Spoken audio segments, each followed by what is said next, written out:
They called me the ugliest woman in London, and for 7 years I let them believe it was true.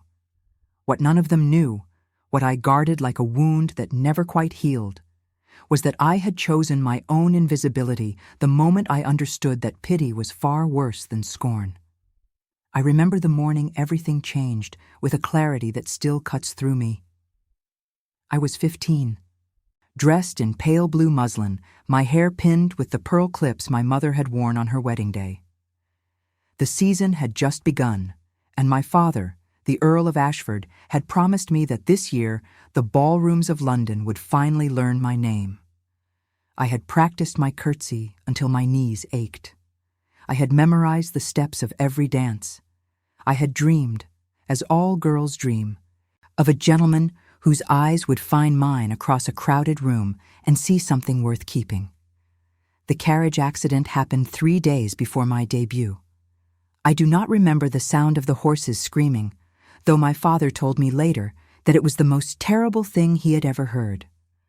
I do not remember the way the world tilted, the splintering of wood, the shattering of glass. What I remember is waking in my bedroom with my face wrapped in bandages and my mother weeping at my bedside, her hand clutching mine so tightly I thought my fingers might break. The surgeon had done what he could. He was a kind man, I think, though I cannot recall his face. He told my father that I was fortunate to be alive, that the glass had missed my eye by less than an inch, that the wound would heal in time. What he did not say, what no one needed to say, was that the scar would remain forever. It ran from the corner of my left eye to the edge of my jaw, a pale river carved into my skin. In those first weeks, I could not bear to look at my own reflection. My mother covered every mirror in my chambers with black cloth, as though someone had died. Perhaps someone had. The girl I had been, the girl who dreamed of ballrooms and gentlemen and pearl-pinned hair, she did not survive that carriage ride. What emerged from the wreckage was someone else entirely. Society, as it always does, rendered its judgment swiftly. The whispers began before I had even left my bed. The Ashford girl, they said. Such a tragedy. She was to be quite pretty, you know. Now she will never marry. Her father will have to settle for a country vicar, perhaps, or a widower desperate enough to overlook her face. Poor thing. Poor, poor thing. I heard these words from my maid, who heard them from the kitchen staff, who heard them from the servants of other great houses. News travels quickly among those who are paid to be invisible. Within a fortnight, all of London knew that the Earl of Ashford's only daughter had been transformed from a promising debutante into an object of pity. But pity was not the worst of it. The worst came later, when I was 18 and my father insisted I attend Lady Pemberton's annual ball. He meant well, my father. He always meant well. He believed that if society could see me, could know me, they would understand that a scar did not diminish my worth. He did not understand that society had already decided my worth, and it was measured in the flawless porcelain of a woman's skin. I wore a gown of deep green silk that night, and my maid had arranged my hair to fall in soft waves over the left side of my face. It was not enough. It was never enough. I felt the stares like needles, heard the whispers like wasps buzzing at the edges of my awareness. And then, just before midnight, I heard a young lord say the words that would follow me for the rest of my life. London's ugliest, he called me. He was drunk, I think, and surrounded by friends who laughed at his wit. London's ugliest heiress. What a waste of a fortune. I did not cry. I had learned, by then, that tears were a luxury I could not afford. Instead, I lifted my chin, finished my glass of champagne, and asked my father to take me home. The next morning, I informed him that I would not be attending any more balls. I would not be paraded before society like a mare with a broken leg, waiting for someone kind enough to put me out of my misery. If I was to be London's ugliest, then I would be London's most invisible as well. My father did not argue. I think in his heart he was relieved. And so I retreated to Ashford Park, to the rolling green hills and the stables that had been my sanctuary since childhood. My father's horses became my world. I learned their names, their temperaments, their bloodlines. I watched foals take their first trembling steps and grew to understand the particular magic that transformed a promising yearling into a champion. The horses did not care about my scar. To them, I was simply the woman who brought apples and spoke softly and never raised a hand in anger. It was there, in the shadow of the stables, that I first saw Midnight Storm. He was born on a night of terrible weather, thunder shaking the walls and rain lashing the windows, and my father said it was a sign. "This one will be special," he told me, cradling the trembling black foal in his arms. "This one will change everything." I did not believe him then. I had stopped believing in signs and portents and the promise of better things to come. But I loved the foal anyway, loved his dark eyes and his velvet nose, and the way he nickered when he heard my footsteps approaching. By the time he was 3 years old, Midnight Storm was the fastest horse in England. My father's reputation, already considerable, soared to new heights. Offers poured in from every corner of the aristocracy, men willing to pay fortunes for the privilege of racing him, breeding him, owning even a piece of his legacy. My father refused them all. Midnight Storm was not for sale. He was family. And then the Duke of Ravensmore came calling. I knew of him, of course. All of London knew of Alexander Blackwood. He was the sort of man that women whispered about behind their fans, the sort of man whose entrance into a ballroom caused hearts to flutter and conversations to cease. Tall, dark-haired, with eyes the color of a winter sky and a jaw that seemed carved from marble. He was beautiful in the way that dangerous things are beautiful, a storm on the horizon, a cliff's edge in moonlight. He was also, by all accounts, a reckless gambler whose fortune was bleeding away at the horse tracks. My father received him in the study on a gray afternoon in October. I was not present for that first meeting, but I heard about it later from the servants. The Duke had been charming, they said, persuasive. He had spoken of Midnight Storm with a passion that bordered on obsession, had offered sums of money that made even my father's eyes widen, but my father, stubborn as always, had refused. The Duke returned the following week, and the week after that. Each time, his offers grew more extravagant. Each time, my father shook his head. It was not until the fourth visit that everything changed. I do not know what possessed my father to make such an offer. Perhaps he was tired of watching me wither in the countryside, tired of knowing that his only child would die alone and unloved. Perhaps he saw something in the Duke's desperation that reminded him of his own, years ago, when he had gambled everything on a horse and won. Or perhaps he simply believed in his foolish, hopeful heart that any husband was better than no husband at all. The terms were simple. The Duke could have Midnight Storm, could have the horse that would save his fortune and restore his reputation, but only as a dowry, only if he agreed to marry me. I learned of this arrangement not from my father, but from a letter that arrived 3 days later. It was written in the Duke's own hand, formal and precise, informing me that our wedding would take place in 6 weeks' time. There was no proposal, no courtship, no pretense of affection. He had agreed to the bargain, and I was part of the price. I should have been furious. I should have stormed into my father's study and demanded he release me from this humiliation. But when I tried to summon my anger, I found only a hollow ache where my pride used to be. What did it matter after all? I was 22 years old, long past the age when respectable women married. I had no prospects, no hopes, no future beyond the quiet solitude of Ashford Park. At least as a duchess, I would have a purpose.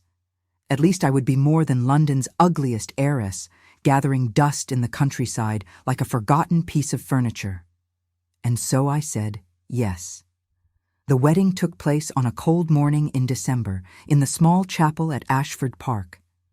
I wore my mother's dress, altered to fit my frame, and a veil so heavy and thick that I could barely see through it.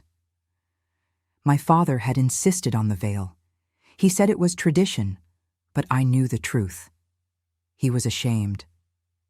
He did not want the Duke to see my face until it was too late to change his mind. I walked down the aisle alone. My father waited at the altar, ready to give me away, but there was no one to escort me, no one to hold my trembling hand. The chapel was nearly empty, just a handful of servants and a priest who seemed eager to finish the ceremony and return to his warm rectory. The Duke stood at the front, his back to me, his shoulders rigid beneath his dark coat. He did not turn around until I reached his side. Even then, even knowing what he was, I felt my breath catch at the sight of him. He was more beautiful than the rumors had promised, all sharp angles and brooding intensity, like a hero from one of the novels I used to read before I learned that heroes did not exist. His eyes swept over me, taking in the heavy veil, the trembling hands, the modest dress that did nothing to flatter my figure. I saw no warmth in his gaze, no curiosity, only the cold calculation of a man assessing his purchase. The ceremony was brief. I spoke my vows in a voice that did not sound like my own, the words falling from my lips like stones dropped into deep water.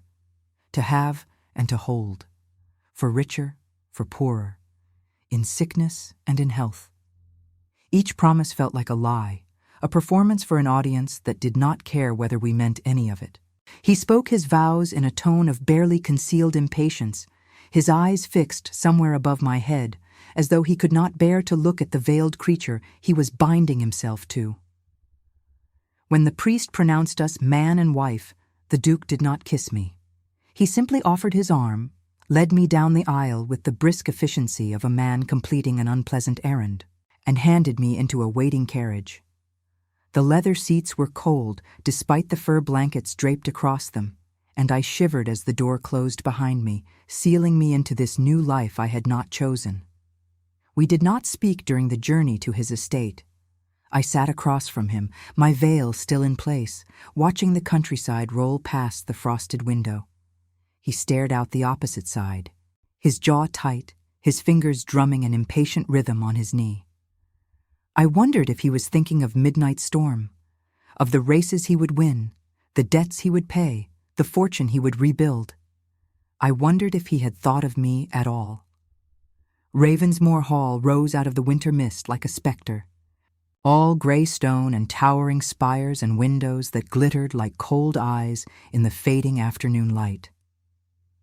It was beautiful, I suppose, in the way that tombs are beautiful, grand and imposing and utterly lifeless. The gardens that flanked the long drive were dormant, their skeletal branches reaching toward a sky the color of old pewter. And I could not help but think that this place had been waiting for something, or someone, for a very long time. The servants lined up to greet us, 24 souls in crisp black and white, their faces carefully blank, and I felt their gazes slide over me like water over stone. They had heard the rumors, no doubt. They knew what their master had done, what he had accepted in exchange for a horse. I wondered how many of them pitied me. I wondered how many of them laughed behind closed doors. The housekeeper, a stern woman named Mrs. Blackwood, who bore no relation to the Duke, showed me to my chambers. They were larger than my entire cottage at Ashford Park, decorated in shades of blue and silver, with a fireplace tall enough for me to stand in, and a bed so vast I could have lost myself in its depths. It was a room fit for a duchess. It felt like a prison. I sat before the mirror for a long time after she left, still wearing my veil, still wearing my mother's dress. The candles cast dancing shadows across the walls, and somewhere in the house, a clock chimed the hour, its mournful toll echoing through empty corridors. I thought about the girl I had been at 15, the girl who dreamed of love and ballrooms and a gentleman's tender gaze. I thought about the woman I had become, scarred and bitter and so terribly alone. I thought about the man waiting somewhere in this cold, beautiful house, the man who had married me for a horse and would expect me to fulfill my duties as his wife. I wondered what he was doing at this very moment. Was he drinking brandy by a fire, congratulating himself on a successful acquisition? Was he already composing letters to his creditors, assuring them that midnight storm would win them all their fortunes back? Did he think of me at all? And then, slowly, I lifted the veil. The scar stared back at me, pale and permanent, a map of everything I had lost. But beneath it, I saw something else. I saw my mother's eyes, amber gold and fierce. I saw my father's stubborn jaw. I saw a woman who had survived a carriage accident, survived 7 years of whispers and scorn, survived being called the ugliest creature in London. I saw a woman who was still standing. I heard his footsteps in the corridor, measured and confident, and I knew he was coming. I knew what he expected to find behind my door. A grateful wife, perhaps. A meek and broken thing. So thankful for his condescension that she would submit to whatever he desired. He knocked once, twice. The sound was sharp against the heavy oak, demanding entry into a space that was supposed to be his by right. I did not answer. Instead, I rose from the mirror, crossed the room on trembling legs, and turned the key in the lock. The sound it made was small, almost insignificant, a soft click that seemed to echo in the vast silence of my chambers. But in that moment, it felt like a declaration of war. It felt like the first true choice I had made in 7 long years. His voice came through the door, low and surprised. "My lady? Is something wrong?"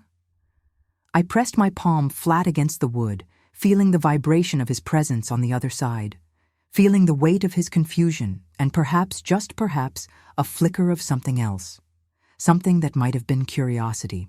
My heart was pounding so hard I could barely breathe, and my palm was damp against the polished grain of the door. But when I spoke, my voice was steady. It was the voice of a woman who had finally remembered that she was more than her scar, more than her father's bargain, more than the cruelest nickname London had ever bestowed. "You married me for a horse, Your Grace. Very well. You shall have your precious stallion. But you will not have me. Not tonight. Not until you earn the right to stand in my presence as something more than a buyer collecting his purchase." Silence. A long, terrible silence that stretched between us like a chasm. And then, so quietly I almost missed it, I heard him laugh. It was not a kind laugh. It was the laugh of a man who had just discovered that the game he thought he had won was only beginning. And in that moment, standing in my prison of blue and silver, I realized that I had done something very dangerous. I had made the Duke of Ravensmore curious.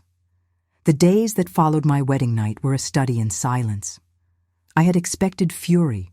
I had braced myself for cold retribution, for the Duke to assert his rights as my husband and demand entry into my chambers by force if necessary. The law, after all, was on his side. A wife belonged to her husband in every way that mattered, and a locked door was merely an obstacle, not a barrier. I had been foolish to think otherwise, foolish to believe that my small act of defiance would be tolerated by a man accustomed to getting everything he wanted. But Alexander Blackwood did not rage. He did not threaten. He did not even mention that first night, not in the days that followed.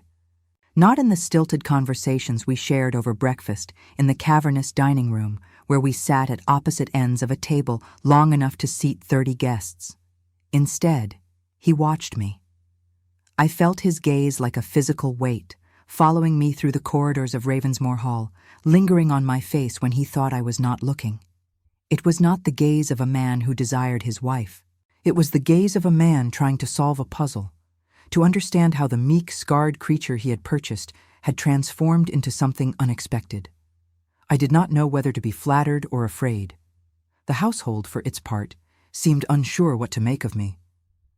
Mrs. Blackwood, the housekeeper, maintained her rigid formality, addressing me as Your Grace, with a precision that bordered on mockery.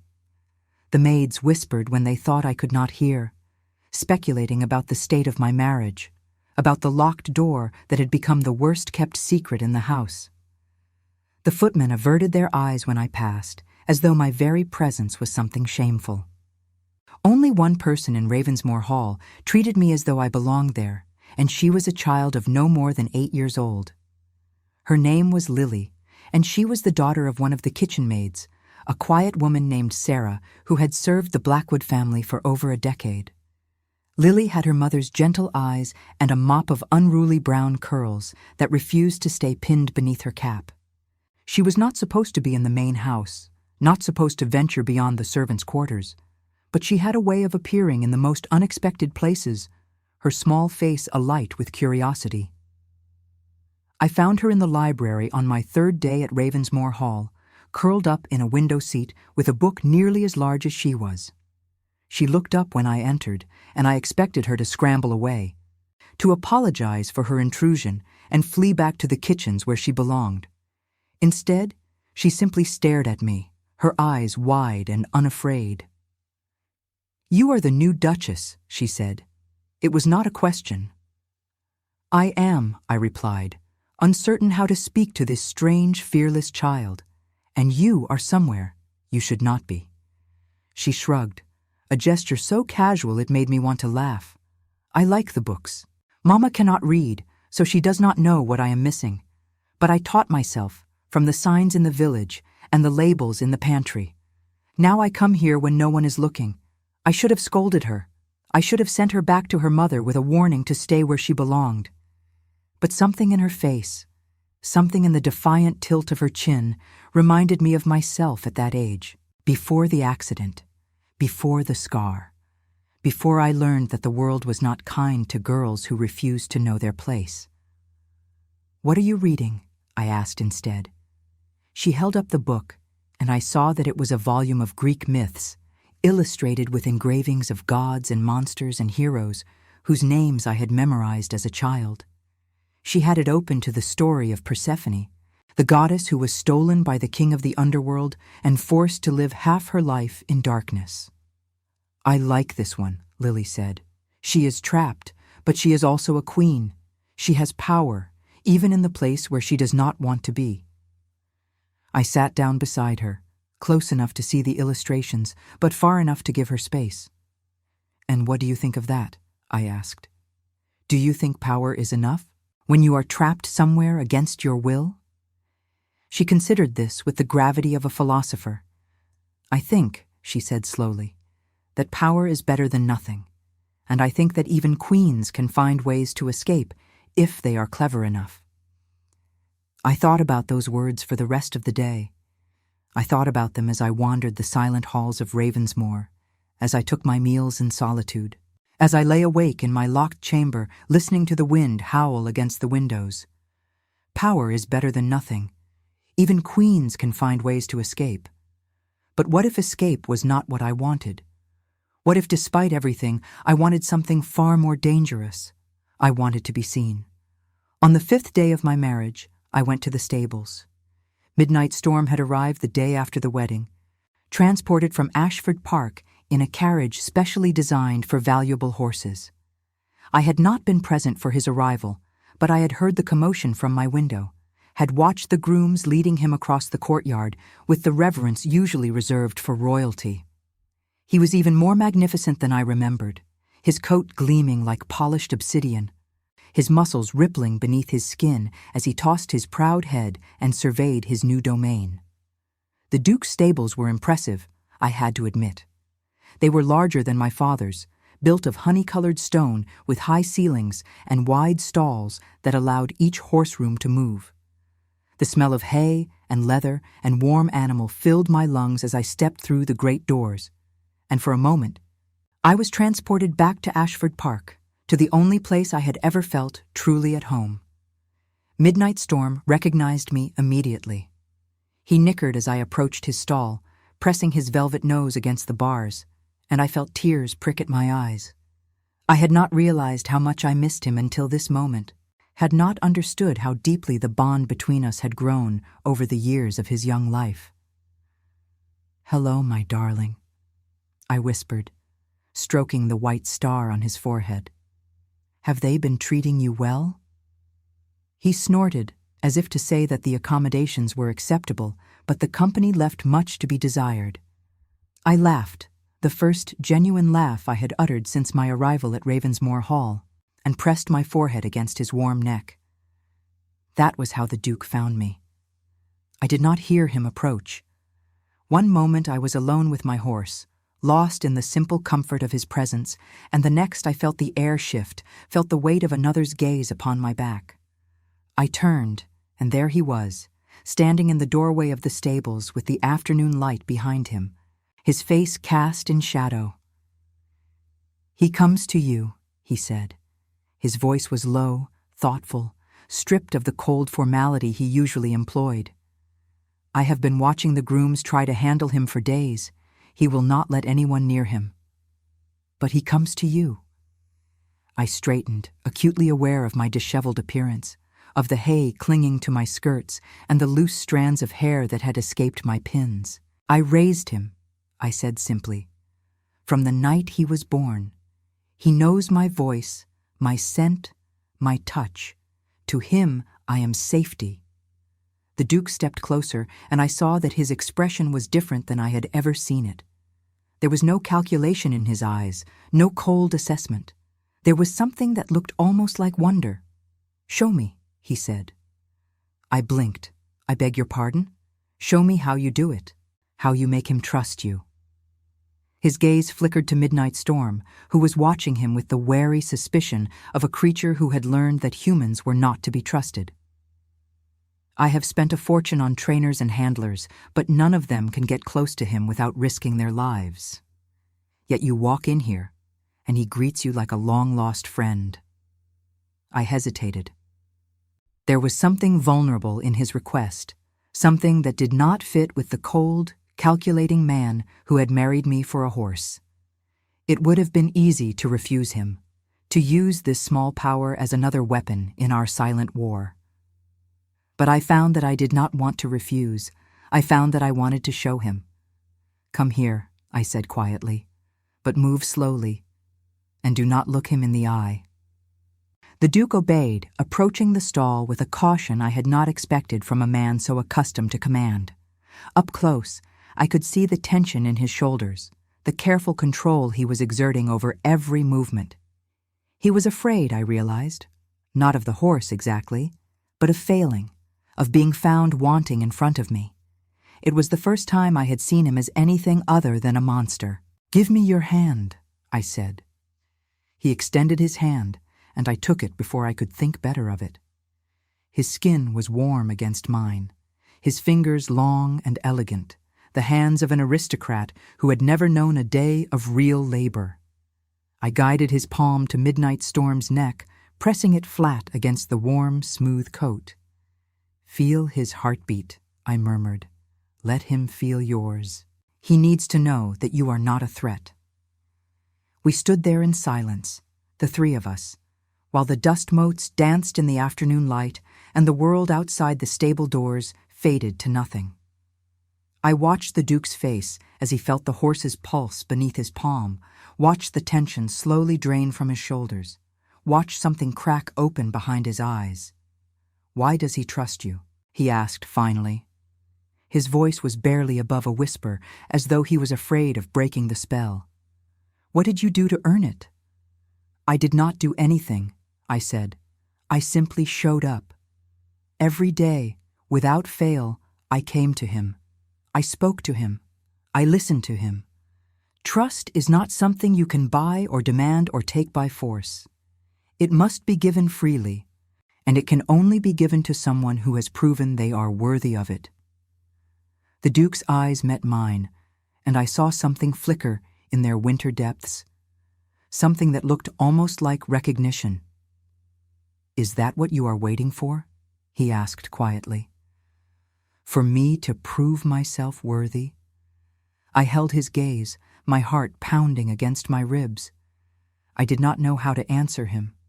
I did not know if I wanted to answer him at all, but the truth spilled from my lips before I could stop it. "I'm waiting for you to see me," I said. "Not my scar, not my father's fortune, not the ugly bride you acquired along with your prize stallion.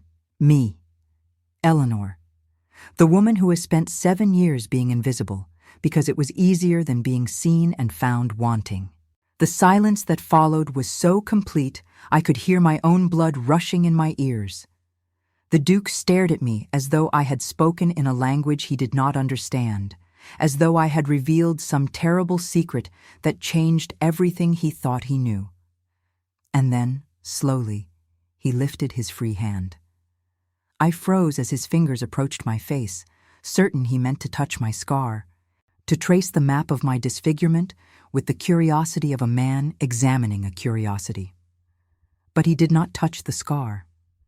Instead, his fingertips brushed the curve of my cheekbone, the unblemished skin on the right side of my face, as gentle as the wing of a moth. "I see you," he said. His voice was rough, almost broken. "I have seen you since the moment you lifted that veil. And what I see is not ugliness, Eleanor. What I see is fire." He dropped his hand and stepped back, as though the touch had burned him. Before I could speak, before I could even begin to process what had just happened, he turned and walked out of the stables, leaving me alone with Midnight Storm and the echo of words I had never expected to hear. That night, I did not lock my door. I sat in the chair beside the fireplace, wrapped in a shawl my mother had knitted before she died, and I waited. I did not know what I was waiting for. I did not know if he would come or what I would do if he did. I knew only that something had shifted between us, some invisible wall had cracked, and I was no longer certain which side of it I wanted to be on. The hours crawled past. The fire burned low. The candles guttered in their holders. And still I waited, my ears straining for the sound of footsteps in the corridor, my heart beating a rhythm that felt like hope and terror in equal measure. He did not come. I fell asleep in the chair sometime after midnight, and when I woke, the fire had gone cold, and pale winter light was filtering through the curtains. My back ached. My neck was stiff, and my heart felt heavier than it had the day before. I had offered him something, an opening, a chance to begin again, and he had not taken it. Perhaps I had been a fool to expect anything different. But when I rose to dress for breakfast, I found something that had not been there the night before. A single white rose placed on the table beside my door, its petals still fresh with morning dew. And beneath it, a note in the Duke's elegant hand. "I am not yet worthy, but I am trying." I pressed the rose to my heart and wept.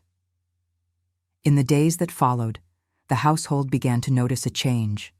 The Duke no longer avoided me at meals. He sought me out in the library, in the gardens, in the stables where Midnight Storm was slowly learning to tolerate his presence. Our conversations were stilted at first, two strangers fumbling toward understanding, but gradually they grew easier. He told me about his childhood, about the father who had gambled away half the family fortune and the mother who had died of shame. I told him about my accident, about the girl I had been and the woman I had become. We did not touch. We did not speak of love or desire or the marriage bed that remained empty between us.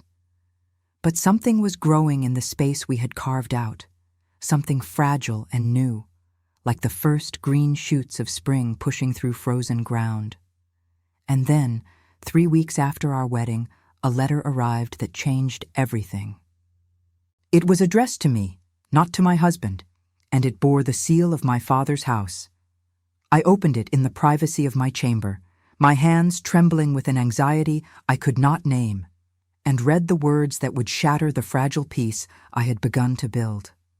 "My dearest Eleanor," the letter began, "I write to you with news that I fear will cause you great distress. I have learned, through sources I cannot reveal, that your husband's interest in Midnight Storm was not merely financial.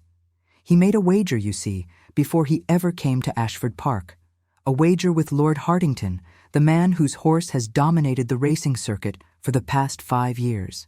The terms were simple. Whoever wins the Epsom Derby this spring claims not only the purse, but the other's entire stable. Your husband bet everything on winning that race, Eleanor. Everything. And when he realized he could not win without Midnight Storm, he agreed to marry you. Not because your father demanded it, because losing you was a price he was willing to pay for a chance at victory. The letter continued, but I could not read any more. The words blurred before my eyes.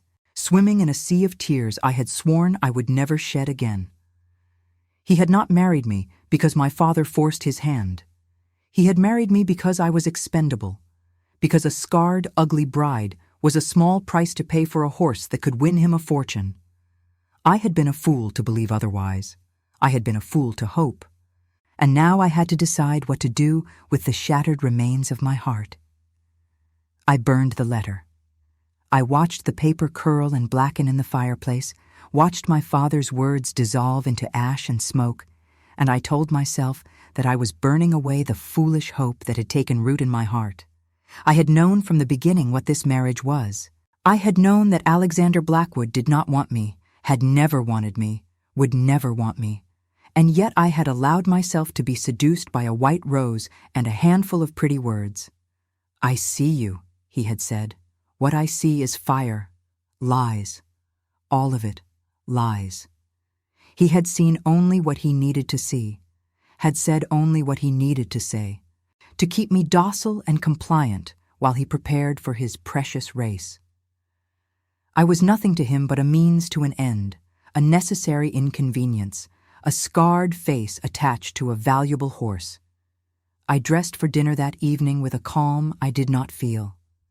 I chose my finest gown, a deep crimson silk that my mother had commissioned for me before her death, and I pinned my hair in an elaborate style that left my scar fully visible. If I was to be London's ugliest, then I would wear my ugliness like armor. I would not hide. I would not cower. I would walk into that dining room and look my husband in the eye, and I would show him that his cruelty had not broken me. He was already seated when I arrived, a glass of wine in his hand, and a newspaper spread before him on the table. He looked up as I entered, and I saw his eyes widen slightly at my appearance. The crimson gown was more daring than anything I had worn since arriving at Ravensmoor Hall, cut lower at the bodice, fitted more closely to my figure.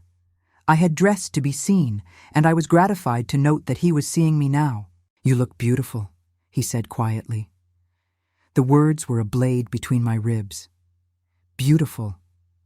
He dared to call me beautiful when I knew the truth of what he thought of me, when I knew that he had wagered away his future on a horse and accepted me as the price of admission. I sat down at my usual place, at the far end of the table, and unfolded my napkin with deliberate precision. I did not thank him for the compliment. I did not acknowledge it at all. "I received a letter today," I said instead, "from my father." Something flickered across his face, too quick for me to identify. "Oh? And how is the Earl?" "He is well." I lifted my wine glass, watching the candlelight play through the deep red liquid. "He sends his regards. And he sends some rather interesting information about a wager you made before our marriage." The silence that fell between us was absolute. I watched Alexander's face, watched the color drain from his cheeks, watched his fingers tighten around the stem of his glass. He knew exactly what I was talking about, and he knew that his careful deception had been exposed. "Eleanor," he began. I held up my hand. "Do not insult me by denying it, Your Grace. I know about Lord Hartington. I know about the bet. I know that you wagered everything you own on a single horse race, and when you realized you could not win without Midnight Storm, you agreed to take me as part of the bargain. Not because my father demanded it, because I was expendable, because a scarred, ugly bride was a small price to pay for the chance to save your fortune." He set down his glass with a careful precision that spoke of barely contained emotion. "That is not," he said slowly, "the whole truth. Then enlighten me."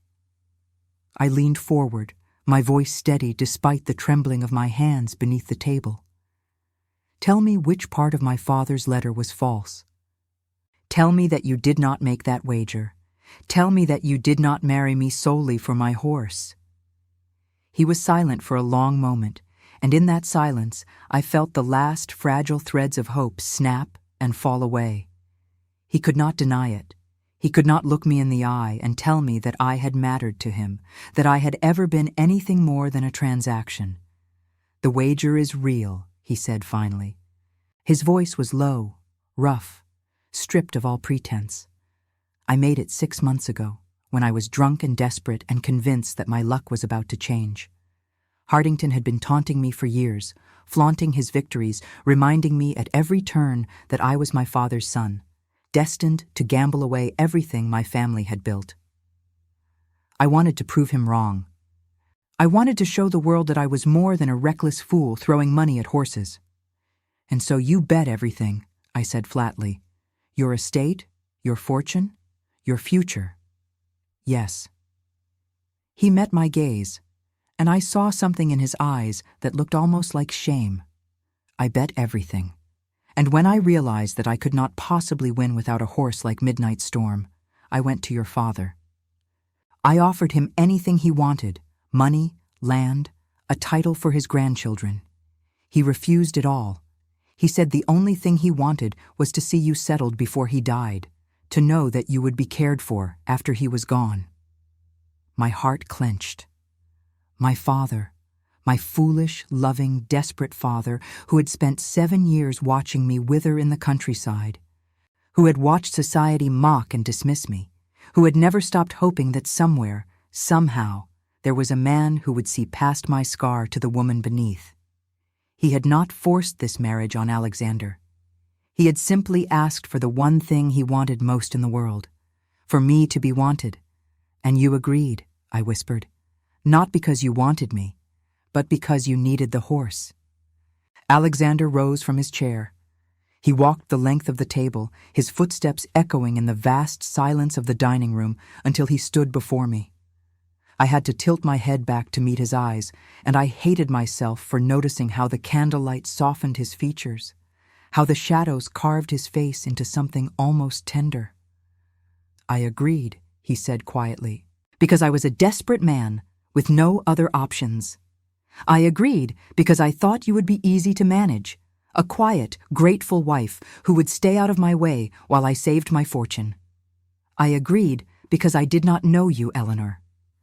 I did not know that you would lock your door on our wedding night and demand that I earn the right to stand in your presence. I did not know that you would walk into my stables and tame the most dangerous horse in England with nothing but your voice and your touch. I did not know that you would make me question everything I thought I understood about duty and desire and what it means to truly see another person." I stared at him, my heart pounding so hard I could feel it in my throat. I wanted to believe him. God help me. I wanted to believe that something had changed, that the connection I had felt growing between us was real and not another carefully constructed lie. But I had been fooled once. I would not be fooled again. "Pretty words," I said, and my voice came out harder than I intended. "You are very skilled at them, Your Grace. But words do not change the truth. You married me for a horse. You have spent the past 3 weeks pretending to care about me so that I would not cause trouble before your precious race, and now that I know the truth, I must decide what to do about it." "What are you saying?" I rose from my chair, forcing him to step back, forcing a distance between us that felt as necessary as breathing. "I am saying that I will not be managed, Your Grace. I am saying that I am tired of being a pawn in other people's games, moved about the board without my consent, sacrificed for the ambitions of men who see me as a means to an end. I am saying that if you want Midnight Storm to run at Epsom, you will have to earn him, just as you will have to earn me." His jaw tightened. "And how exactly am I supposed to do that?" I looked at him, this beautiful, broken man who had married me for all the wrong reasons, and I felt something shift in my chest. Not forgiveness, not yet, but something that might, in time, become the foundation for something real. "I do not know," I admitted, "but I suggest you start by telling me the truth. All of it. No more secrets, no more deceptions, no more carefully constructed performances designed to keep me placid and ignorant. If you want any chance of winning this race, of winning anything, you will have to show me who you really are." He was silent for a long moment, his eyes searching my face as though looking for something he had lost. And then slowly he nodded. "Very well," he said. "The truth. All of it." He led me to his study, a dark-paneled room I had never been permitted to enter. The walls were lined with books, the desk cluttered with papers, and above the fireplace hung a portrait of a woman I did not recognize. She was beautiful, with dark hair and pale eyes, and a smile that seemed to hold 1,000 secrets. "My mother," Alexander said, following my gaze. "She died when I was 12. Consumption, the doctors said, but I have always believed it was shame that killed her. My father's gambling had already begun to destroy us, and she could not bear to watch the man she loved become a monster." I looked at the portrait, at the sadness hidden in those painted eyes, and I felt something soften in my chest. I had lost my mother too, though to illness rather than despair. I understood what it meant to carry that absence like a weight, to feel the shape of a person who was no longer there. Alexander poured 2 glasses of brandy and handed one to me. I did not usually drink spirits, but I took it anyway, grateful for something to do with my hands. "My father gambled away 3/4 of our fortune before he died," he continued, settling into the chair across from me. "He lost estates, horses, priceless art, anything that could be wagered. By the time I inherited the title, there was almost nothing left. I spent the first 5 years of my dukedom trying to rebuild what he had destroyed, and I swore I would never become like him." "But you did," I said quietly. "You made the same mistakes." He laughed, a bitter, hollow sound. "Yes? I told myself it was different, that I was smarter, luckier, more disciplined. I told myself that one more race, one more wager, would be enough to restore everything we had lost. But the debts kept mounting, and the losses kept piling up, and before I knew it, I was standing in the same pit my father had dug, with no way to climb out." "So you made the wager with Hardington?" He nodded, his eyes fixed on the fire. "Charles Hardington is the man who destroyed my father. Not through gambling, though he won his share of wagers against us. Through cruelty. He mocked my father at every opportunity, spread rumors about our financial ruin, turned society against us with whispers and insinuations. My father died believing he had failed, not just his family, but his name. And Hardington was there at the funeral, offering his condolences with a smile that made me want to throttle him. I watched his hands tighten around his glass, watched the firelight dance across his clenched jaw. I had not known this. I had not known that the wager was more than financial desperation, that it was also a battle for something deeper, something that could not be measured in pounds and pence. "So this race," I said slowly, "it is not just about money, it is about vengeance. It is about proving that he did not win," Alexander said fiercely. "It is about showing the world that the Blackwood name still means something, that we are not the broken, ruined family he wanted us to become. It is about standing on that track at Epsom and watching his face when Midnight Storm crosses the finish line first." I understood then, in a way I had not before. I understood the desperation that had driven him to make such a reckless wager, the pain that lurked beneath his cold exterior, the need to redeem a family name that had been dragged through the mud by a father who could not control his demons. It did not excuse what he had done. It did not make the hurt of his deception any less real. But it made him human in a way that the cold, calculating Duke of Ravensmore had never been. "And what happens if you lose?" I asked. "What happens if Midnight Storm does not win?" He was silent for a long moment. "Then everything is gone," he said quietly. "The estate, the stables, the last remnants of my family's legacy. Everything goes to Hardington, and I will be left with nothing but a title and a wife who despises me." I flinched at the word. Despises. Is that what he thought? Is that what I wanted him to think? "I do not despise you," I said, and the admission cost me more than I had expected. "I am angry. I am hurt. I feel betrayed by a man I was beginning to trust. But I do not despise you, Alexander. I do not think I am capable of despising anyone who has shown me the kindness you have shown me these past weeks, even if that kindness was born of ulterior motives. He looked at me, and I saw something in his eyes that made my breath catch. It was not the cool assessment of a man examining his property.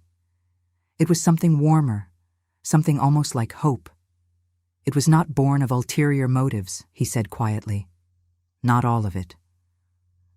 Perhaps at first, yes. Perhaps I told myself that I was simply managing my wife, keeping her content until the race was won. But somewhere along the way, something changed. Somewhere along the way, I stopped seeing the scar and started seeing you. And what I saw, Eleanor, what I see, is the most remarkable woman I have ever known. I did not know what to say. I did not know if I could trust these words, or if they were simply another performance, another carefully constructed lie designed to keep me compliant. But when I looked into his eyes, I saw no deception there. I saw only a man who was as lost as I was, reaching out in the darkness for something to hold on to. I need time, I said finally. I need time to understand what this means, to decide whether I can forgive you, to figure out who I want to be in this marriage. I cannot give you promises tonight, Alexander. But I can give you this. I will not sabotage your race. I will not take midnight storm and flee to my father's house. I will stay, and I will watch, and I will see what kind of man you truly are when everything you have is on the line. He nodded slowly, and I saw the tension drain from his shoulders. That is more than I deserve, he said, and more than I dared to hope for.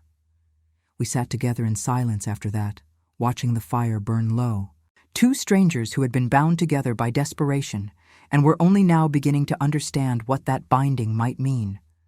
I did not know if I loved him. I did not know if I ever could.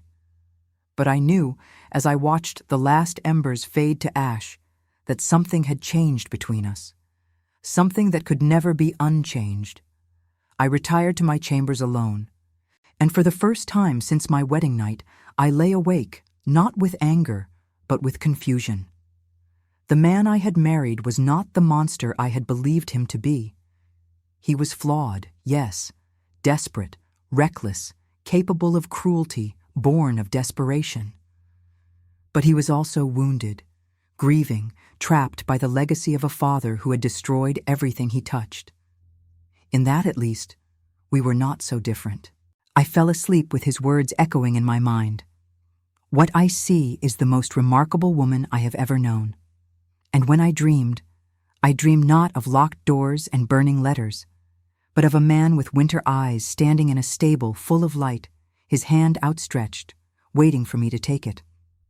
The weeks before Epsom passed in a strange suspension, as though the entire world was holding its breath. I watched Alexander transform before my eyes. The cold, distant Duke who had greeted me on my wedding day began to fade, replaced by a man I barely recognized. He rose before dawn each morning to work with midnight storm in the stables, not as a master commanding a servant, but as a student learning from a teacher. I showed him how to speak to the horse in low, soothing tones, how to move slowly and deliberately, how to earn trust rather than demand obedience. And he listened. For the first time in his life, I think, Alexander Blackwood listened to someone other than himself. We did not speak of love. We did not speak of the future that awaited us beyond the race, whether it would bring triumph or ruin. But we spoke of everything else, in those quiet hours before the household stirred, in the golden light of the stables where midnight storm watched us with knowing eyes. Alexander told me about his childhood, about the mother he had lost and the father who had broken him. I told him about my accident, about the years of isolation and scorn, about the girl who had learned to make herself invisible because invisibility was safer than hope. It was, I realized, a kind of courtship. Not the courtship I had dreamed of as a girl, with ballrooms and flowers and whispered declarations of eternal devotion. But something deeper, something truer. We were learning each other, piece by piece, building a foundation that might one day support the weight of a real marriage. Lily continued to appear in unexpected places, her bright eyes taking in everything, her small presence a constant reminder that life persisted even in the midst of uncertainty. She had taken a particular liking to Midnight Storm, and I often found her perched on the fence of his paddock, watching him run with an expression of pure wonder on her face.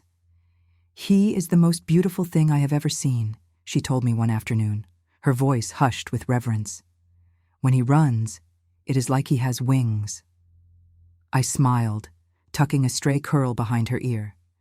"He is special," I agreed, "but you must be careful around him. He is not a pet." "I know," she said solemnly. "He is a warrior, like you." I blinked, startled by her words. "Like me?" She nodded, her gaze far older than her 8 years. "You have scars, but you are not broken. You fight, even when people want you to give up. That is what warriors do." I did not know what to say.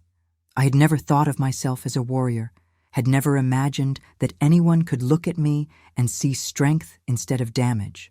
But Lily saw it. This strange, fierce child saw something in me that I had not been able to see in myself. When I told Alexander about the conversation later that evening, he did not laugh or dismiss it. Instead, he looked at me with an expression I could not read and said simply, "She is right."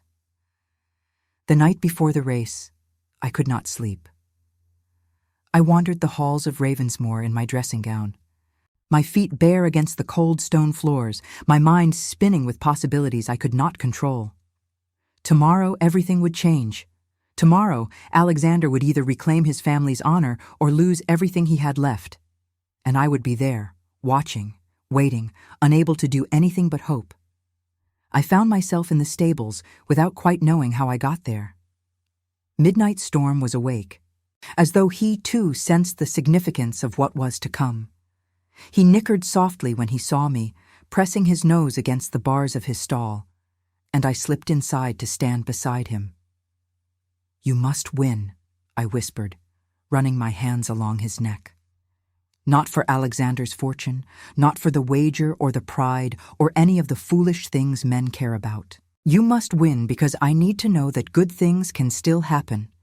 I need to know that the universe has not forgotten how to be kind.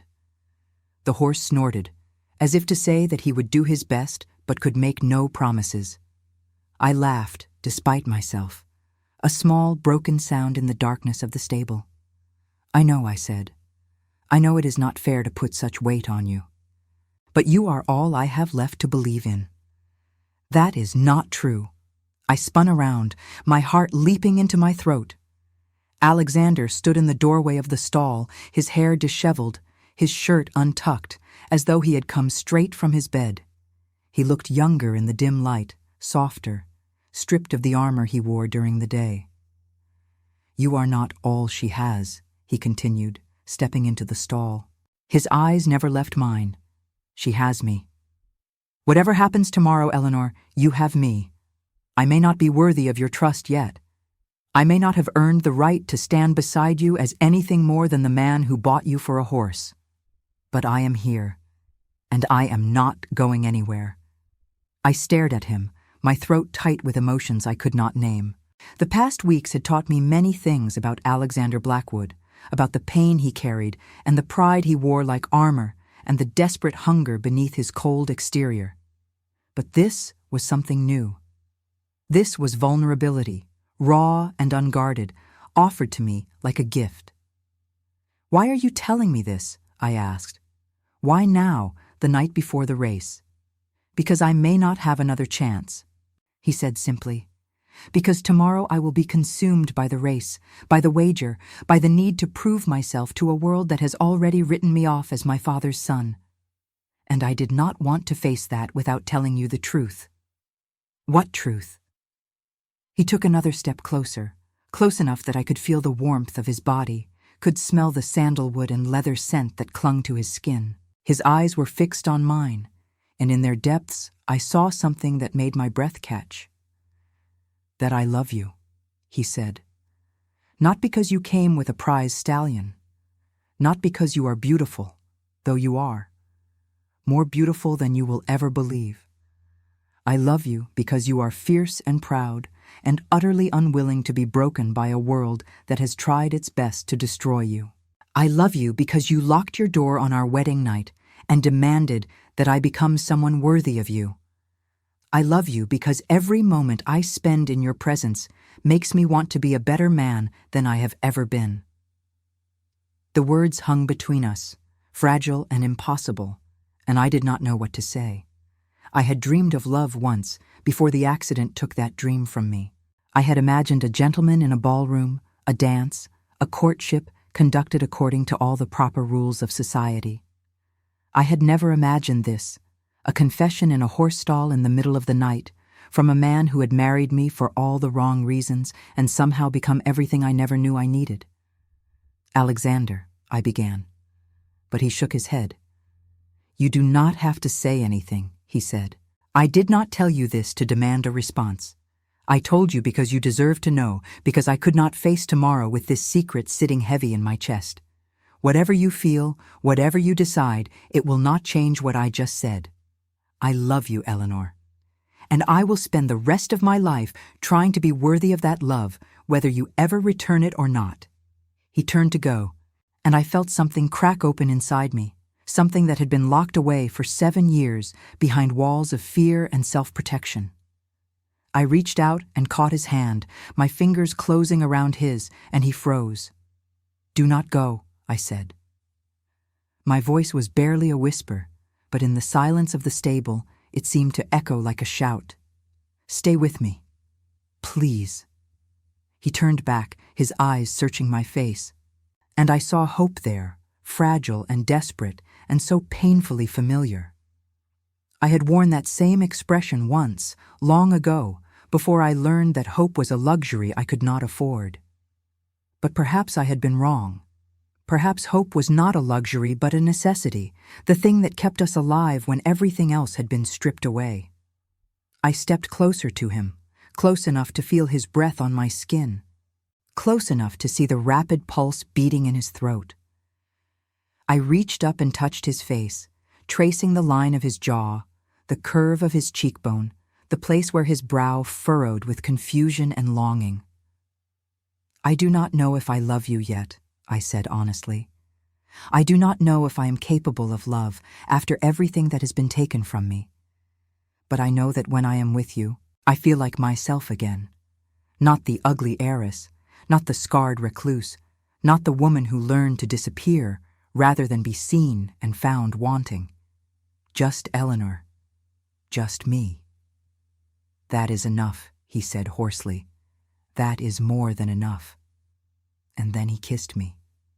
It was not like the kisses in the novels I had read as a girl, all swooning romance and breathless passion. It was gentler than that, more tentative, the kiss of two people who had been wounded by the world and were only now learning to trust again. His lips were warm against mine, his hands steady on my waist, and I felt something uncoil in my chest, some knot of fear and loneliness that had been there so long I had forgotten what it felt like to be without it. When we finally pulled apart, we were both trembling. "I should go," Alexander said reluctantly. "If anyone finds us here together, it will cause a scandal." I laughed, a real laugh, the first one I had managed in longer than I could remember. "We are married, Your Grace. I believe scandal is no longer a concern." He smiled, and it transformed his face, made him look young and hopeful and almost unbearably handsome. "Even so," he said, "I want to do this properly. I want to court you, Eleanor, the way you deserve to be courted. Flowers and poetry and all the ridiculous rituals that young men are supposed to perform when they are trying to win a lady's heart." I raised an eyebrow. "You realize I am already your wife." "Yes," he said, "but you were never my choice. You were a bargain, a transaction, a price I paid for something I wanted more. I want to change that." I want to choose you, Eleanor, every day for the rest of our lives. And I want you to choose me, too. I looked at him, this complicated, infuriating, utterly unexpected man, and I felt the last of my resistance crumble. Win your race tomorrow, I said. Show me the man you can be when everything is on the line, and then, perhaps, we can discuss this courtship of yours. He kissed me once more, a quick, fierce press of lips that left me breathless, and then he was gone, disappearing into the darkness of the night. I stayed in the stall with Midnight Storm for a long time after he left, my hand pressed to my lips, my heart beating a rhythm that felt like the beginning of something new. The day of the Epsom Derby dawned cold and clear. I dressed with care, choosing a gown of deep blue velvet that brought out the amber in my eyes and a matching bonnet that framed my face without hiding it. I did not try to conceal my scar. I was done hiding. Whatever happened today, I would face it as myself, whole and unashamed. The journey to the racecourse took nearly 2 hours. The carriage rattling over rutted roads while I sat across from Alexander and tried not to let my nervousness show. He was pale beneath his tan, his jaw tight with tension, but when he caught me looking at him, he managed a small smile that made my heart clench. The course itself was a sea of humanity, thousands of people crowded together on the hillsides, their voices rising in a cacophony of excitement and anticipation. I had never seen so many people in one place, had never felt so exposed and yet so invisible at the same time. Here, no one cared about my scar. They cared only about the horses, about the race, about the fortunes that would be won and lost in the next few minutes. Alexander led me to the owner's enclosure, a roped-off area near the finish line where the wealthy and titled could watch the race in relative comfort. I saw Lord Hartington there, a portly man with a florid face and small, cruel eyes that reminded me of a pig. He was surrounded by admirers, laughing at something one of them had said, and when he saw Alexander, his smile widened into something ugly. "Blackwood," he called out, his voice carrying across the enclosure. "Come to watch me claim the last of your inheritance?" Alexander's jaw tightened, but his voice was steady when he replied, "Come to watch you lose, Hartington. I hope you have made peace with your creditors." Hartington laughed, a harsh, barking sound. "We shall see," he said. "We shall see." I slipped my hand into Alexander's and squeezed. He looked down at me, surprise flickering across his face, and I saw something in his eyes that looked like gratitude. "You are not alone," I reminded him quietly. "Whatever happens, you are not alone." The race began with the crack of a starting pistol. I held my breath as the horses surged forward, a thundering wave of muscle and determination that made the ground tremble beneath my feet. The crowd erupted around us, thousands of voices raised in a deafening roar, but I heard none of it. My eyes were fixed on one horse and one horse only. Midnight Storm burst from the gate like a creature possessed, his black coat gleaming in the sunlight, his legs eating up the ground with a speed that took my breath away. The other horses fell behind almost immediately, unable to match his power, his grace, his sheer determination. I watched him run, this horse I had raised from a foal, this magnificent creature who had become the center of everything, and I felt tears streaming down my face. He was winning. Against all odds, against all expectation, he was winning.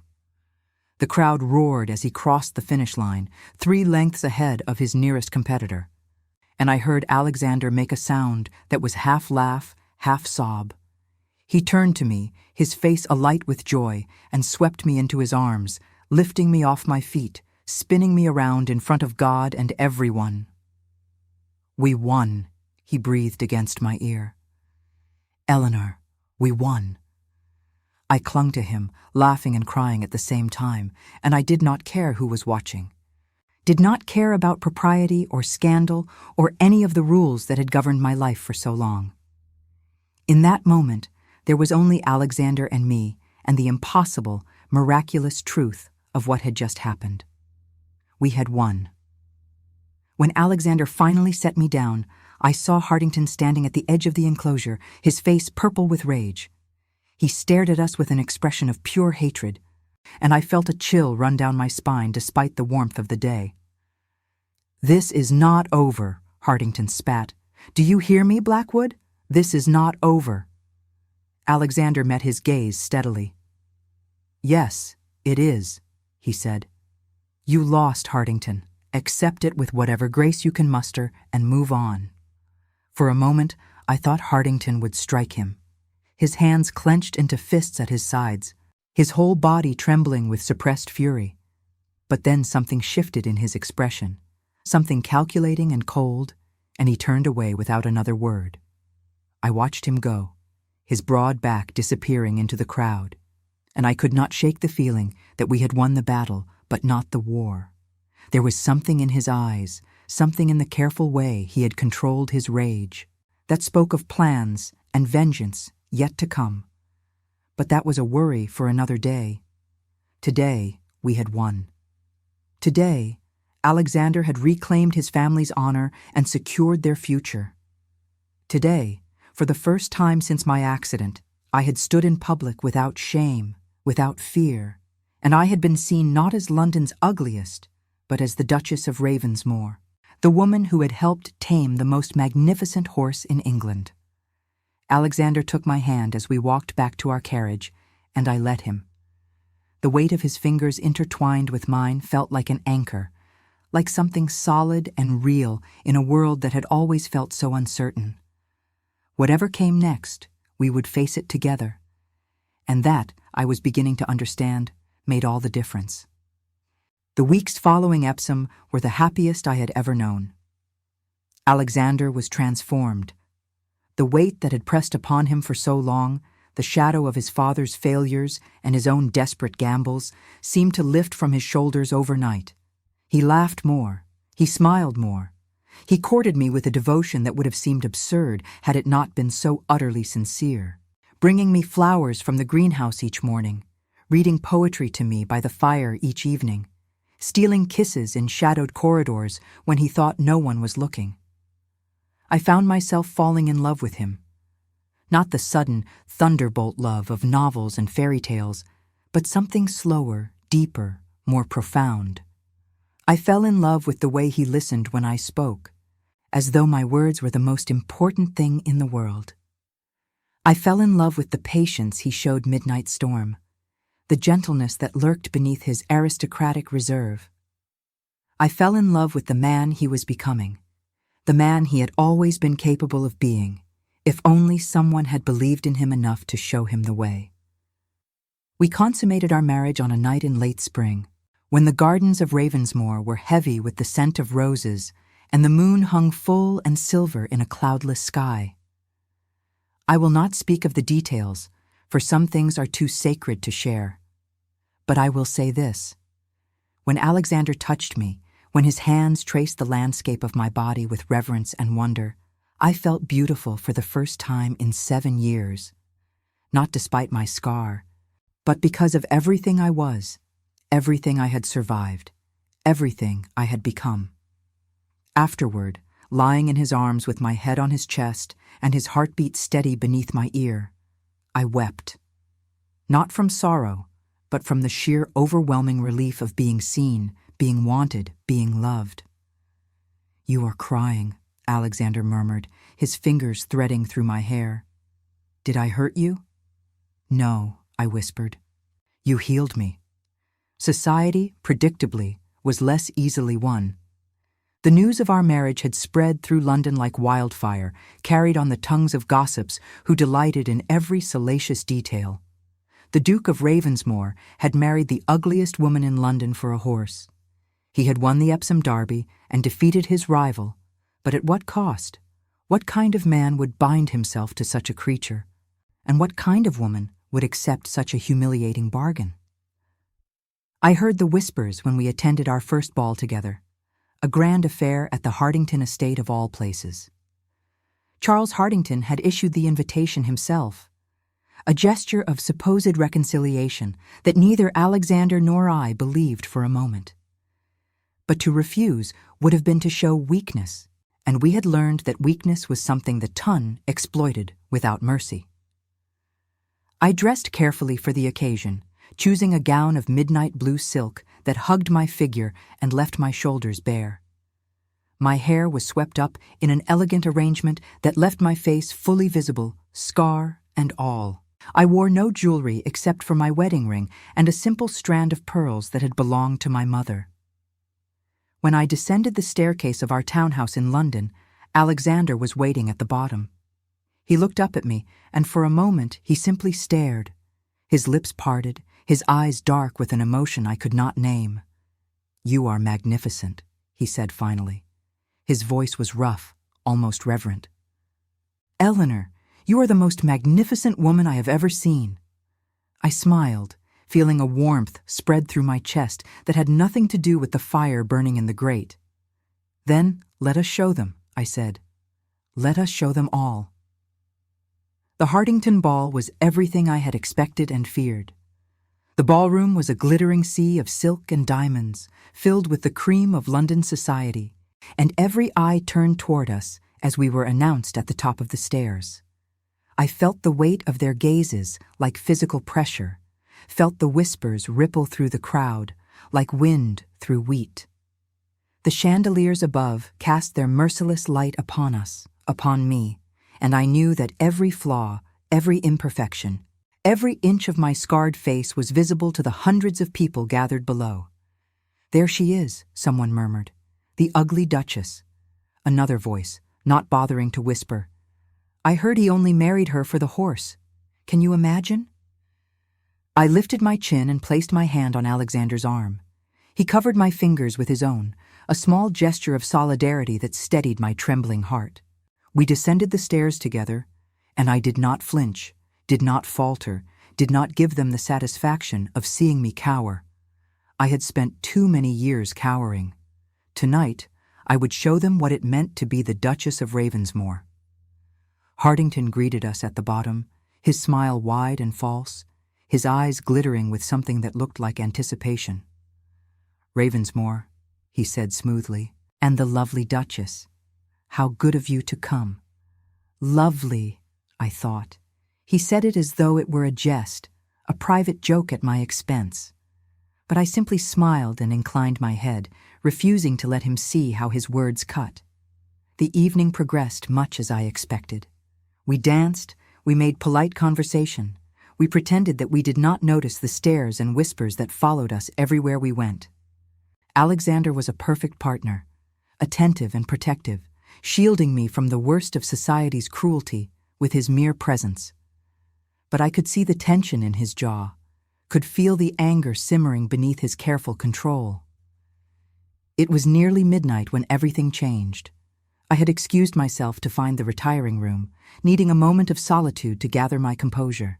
The corridors of Hartington House were a maze of identical passages, and I soon found myself lost, wandering through unfamiliar halls lined with portraits of ancestors who seemed to watch me with disapproving eyes. That was when I heard the voices. They were coming from a room at the end of the corridor, the door slightly ajar, and I recognized Hartington's oily tones immediately. I should have walked away. I should have returned to the ballroom and pretended I had heard nothing. But something made me pause, made me press myself against the wall and listen. "The forgery is perfect," Hartington was saying. "No one will be able to tell the difference. By the time Blackwood realizes what has happened, it will be too late. And you are certain this will ruin him?" Another voice, one I did not recognize. "Completely?" Hartington laughed, a cold, cruel sound that made my blood run cold. The documents prove that his father's debts were never legally settled, that the estate should have passed to creditors years ago. When I present them to the magistrate, Ravensmore will lose everything. The house, the lands, the horses, everything. And his precious ugly wife will be out on the street where she belongs. I stopped breathing. They were going to destroy us. Hartington had not accepted his defeat at Epsom. He had simply found another way to attack, a more insidious weapon that would strip us of everything we had worked so hard to protect. I did not think. I simply acted. I pushed open the door and stepped into the room, my heart pounding so hard I could feel it in my throat. Hardington and his companion, a thin, weasel-faced man I did not recognize, looked up in shock. "Your Grace," Hardington sputtered, his face going pale. "This is a private conversation." "I imagine it is," I said, and my voice was steady despite the terror coursing through my veins. "Private and criminal. Forgery, I believe, is a hanging offense." The weasel-faced man made a sound of alarm and edged toward the door, but I blocked his path. I was not tall, not physically imposing, but I had survived 7 years of being London's ugliest. 7 years of whispers and scorn and cruelty that would have broken a lesser woman. I was not afraid of these men. I was furious. "You will destroy those documents," I said to Hardington. "Whatever forgeries you have created, whatever schemes you have concocted, you will burn them tonight, and you will never trouble my husband or my family again." Hardington laughed, though there was no humor in it. "And why would I do that? You have no proof of anything. It is your word against mine, and who do you think society will believe? A disgraced nobleman, or the ugly freak he married for a horse?" The words should have hurt. Once, they would have devastated me. But I had spent months learning to see myself through Alexander's eyes, through Lily's eyes, through the eyes of everyone who had looked past my scar and seen the woman beneath. Hardington's cruelty could not touch me anymore. "They will believe the woman who has witnesses," I said calmly. And then, from the doorway behind me, came a voice that made my heart soar. "She is not alone, Hardington." Alexander stepped into the room, and behind him stood a crowd of the Tun's most influential members, drawn by the commotion, their faces a mixture of shock and fascination. "They heard everything you said, every word." Hardington's face went from pale to gray. He looked from Alexander to the crowd to me, and I saw the moment he realized that his scheme had collapsed, that his own cruelty had been his undoing. "This is not over," he hissed. "Yes," Alexander said, moving to stand beside me, his hand finding mine in the dim light. "It is." The scandal that followed destroyed Charles Hardington. The witnesses to his confession were too numerous and too prominent to be silenced. Within a week, the story had spread through every drawing room in London. Within a month, Hardington was ruined, his reputation shattered, his fortune seized by creditors who had been waiting years for an opportunity to strike. He fled to the continent, I heard later, to live out his days in the obscurity he had tried to impose on us. But the scandal did something else as well. Something I had not expected. It made me famous. The story of the ugly duchess who had saved her husband's fortune, who had faced down a villain in his own house, who had refused to be broken by a society that had spent years trying to destroy her, captured the imagination of London. I became something I had never dreamed of being, a heroine. Women I had never met stopped me in the street to tell me how much they admired my courage. Invitations poured in from hostesses who had once crossed the street to avoid being seen with me. Even the newspapers, those vicious chroniclers of every scandal and shame, began to write about me with something approaching respect. But the greatest change came from within myself. I no longer saw my scar as a mark of shame. I saw it as a badge of survival, a testament to everything I had endured and overcome. When I looked in the mirror, I no longer saw London's ugliest.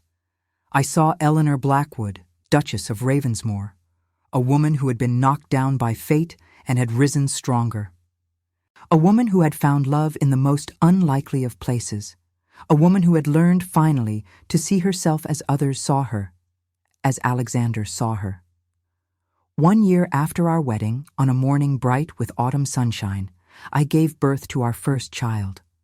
She was a girl, small and perfect, with her father's dark hair and my amber eyes. We named her Rose, for the flower Alexander had left outside my door on that first terrible night, and when I held her in my arms for the first time, I wept with a joy so profound it felt like my heart might burst. "She is beautiful," Alexander whispered, standing beside the bed with tears streaming down his face, "just like her mother." I looked up at him. This man who had married me for a horse and taught me to believe in love again. I thought of all the years I had spent hiding, all the pain I had endured, all the moments when I had believed that happiness was something that happened to other people, prettier people, people whose faces did not bear the marks of tragedy. And I thought of Lily, that wise and fearless child who had looked at me and seen a warrior. "I am not beautiful," I said softly, looking down at my daughter's sleeping face. "I am scarred and stubborn and far too proud for my own good.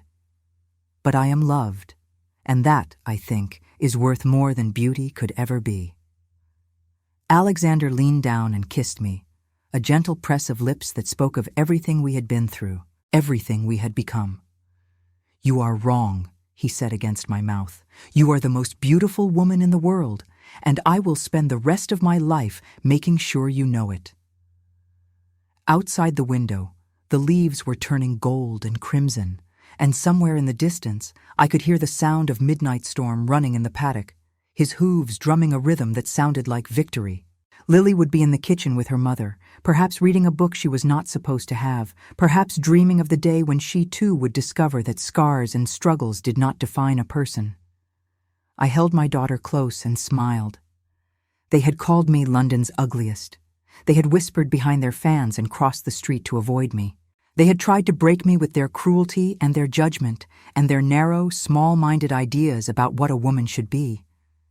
But I had survived. I had found love in the arms of a man who saw me truly. I had become a mother, a duchess, a warrior in silk and pearls. I had learned that the opinions of society mattered far less than the opinion I held of myself. And when my daughter grew old enough to ask about the scar on my face, I would tell her the truth. I would tell her that once upon a time, a girl was in an accident that changed her life forever. I would tell her about the years of pain and isolation, about the cruel nickname that had followed me through every ballroom and drawing room in London. And then I would tell her about the man who had married me for a horse and stayed because he loved me, about the night I locked my door and demanded to be seen, about the race that changed everything and the villain who tried to destroy us and the strength I found when I stopped hiding from the world. I would tell her that beauty is not a matter of unblemished skin or perfect features. Beauty is courage. Beauty is resilience. Beauty is standing up when the world wants you to kneel. And my daughter would look at me with her father's eyes, and she would understand. Because she would know, as I now knew, that the truest beauty of all is the beauty of a heart that refuses to break. That was my story. That is how I became not London's ugliest, but something far more precious. I became myself. And if you are reading this, whoever you are, wherever you are, I want you to know something. The world will try to define you by your scars, your failures, your imperfections. It will give you cruel names and crueler expectations. It will tell you that you are not enough, that you will never be enough, that you should hide yourself away and accept the small, diminished life that others have chosen for you. Do not believe them. Lock your door. Demand to be seen. Refuse to be broken by those who cannot see past the surface to the fire that burns within. Because you are more than they know. You are more than you know. And somewhere out there is someone who will see you truly, who will love you not despite your scars, but because of everything you are. Someone who will look at you on your darkest day and say the words that change everything. What I see is fire. Wait for them. Fight for them. And when you find them, do not let go. That is the only happily ever after worth having.